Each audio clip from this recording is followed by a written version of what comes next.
Bonjour à tous, je suis contente de vous retrouver aujourd'hui.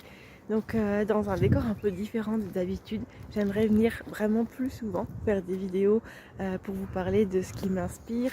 Et en ce moment, ce que j'ai envie de vous parler, c'est vraiment beaucoup de yoga, d'autisme et d'hyperactivité.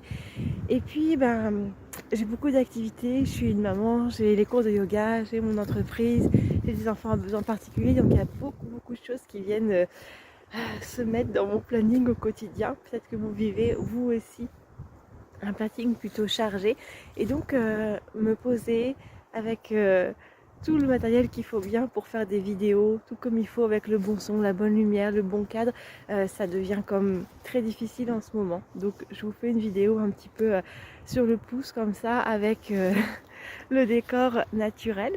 Et ce que je viens vous partager aujourd'hui, je viens vous parler de yoga, d'autisme et d'hyperactivité. Et ce week-end, je faisais une séance de yoga avec des enfants à besoins particuliers et il y avait une enfant avec autisme. Et comment est-ce qu'on peut faire pour apprendre à gérer nos émotions grâce au yoga? C'est vraiment ça le but de cette vidéo. Le yoga, le yoga sur le tapis, faire des postures de yoga, ça peut faire remonter des émotions. Et le fait d'apprendre à les gérer ces émotions, puis c'est pas vraiment de la gestion, c'est vraiment de voir quelle est l'émotion qui est là, peut-être de la comprendre. Parfois, il n'y a pas toujours besoin de comprendre son émotion, mais surtout de l'accueillir, de faire avec, de se dire ok, c'est ça l'émotion qui remonte en ce moment, c'est ça ma résistance, c'est peut-être ça que j'ai pas envie de vivre, j'aimerais peut-être que les choses soient différentes. Et le fait d'être capable d'avoir ce recul et de vivre pleinement son émotion sur son tapis quand on pratique une posture par exemple, ça va vraiment permettre de transposer ensuite cette gestion de l'émotion, cet accueil de l'émotion dans notre vie, dans notre quotidien.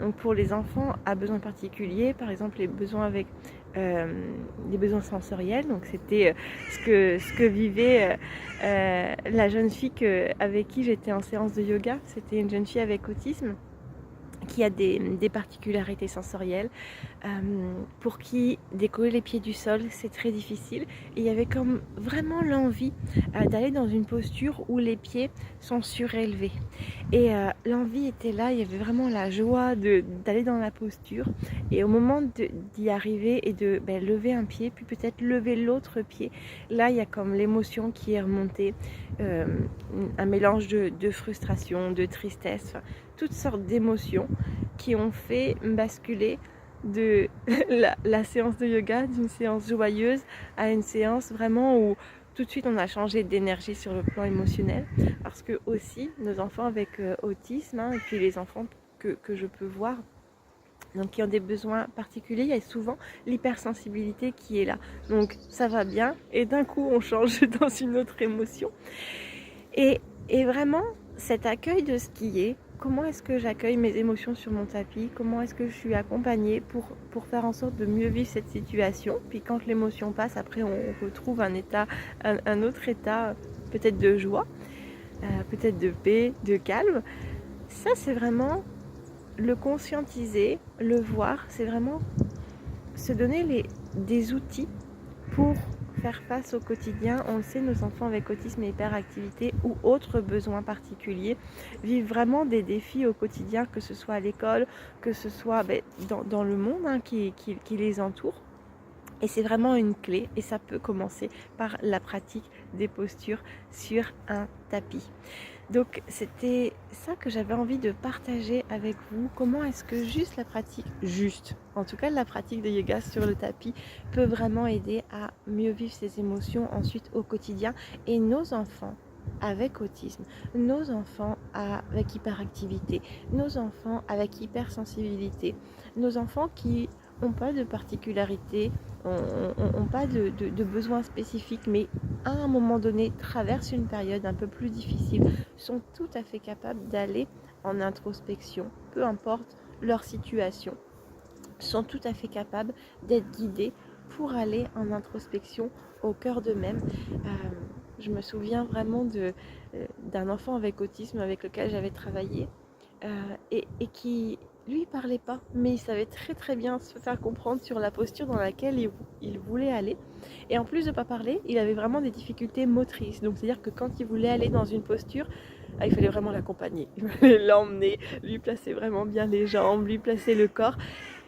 Et il y avait comme un ressenti, il y a comme une connexion qui se fait, même quand l'enfant parle pas, même quand l'enfant peut avoir un handicap plus ou moins lourd, il y a une connexion qui se fait, qui est vraiment pas mentale et qui fait qu'il y a une compréhension entre l'enseignant, l'enfant, entre le parent, l'enfant, et le yoga, c'est vraiment un magnifique outil. Donc voici mon partage pour cette fois-ci, et puis j'espère vous retrouver très bientôt. Normalement je vous parle des fameuses étiquettes. Si vous avez vu ma vidéo sur comment mieux gérer la rentrée scolaire, je vous avais dit en fin de vidéo que la prochaine fois je vous parlerai des étiquettes qu'on nous colle. Donc par exemple, le diagnostic d'autisme est une étiquette, le diagnostic d'hyperactivité est une étiquette, et j'avais envie de vous parler de ce sujet-là. Donc eh bien à très bientôt pour aborder ce sujet. Et puis je vais juste terminer. J'ai parlé des particularités sensorielles. C'est vraiment pour moi une grande joie et une... C'est pas une passion, mais j'ai vraiment un élan important pour moi d'adapter le yoga aux particularités sensorielles des enfants avec autisme et hyperactivité. Puis des particularités sensorielles, on en a tous. Et si vous ne savez pas ce que c'est, il y a un livre qui va bientôt sortir, donc en début d'année 2025, où justement, dans ce livre que j'ai coécrit avec ma professeure de yoga qui m'a formée au yoga, Maryse Lehou, on coécrit un livre sur le yoga, l'autisme et l'hyperactivité, et dedans en fait je détaille comment en fait qu'est-ce que sont les besoins sensoriels, quelles que sont les particularités sensorielles, nos 8 sens, et comment chaque posture peut venir répondre si on est hypersensible ou hypersensible dans un des domaines, dans un de nos 8 sens. Et puis il y aura des séquences, il est vraiment très complet. Il est magnifique ce livre, là il y a les photos qui ont été faites, on a vraiment hâte que ça sorte. Donc si pour l'instant c'est un peu flou ce dont je vous parle, ça va s'éclaircir avec le livre et avec les vidéos que je viendrai vous faire. Donc on se retrouve très bientôt. Namasté.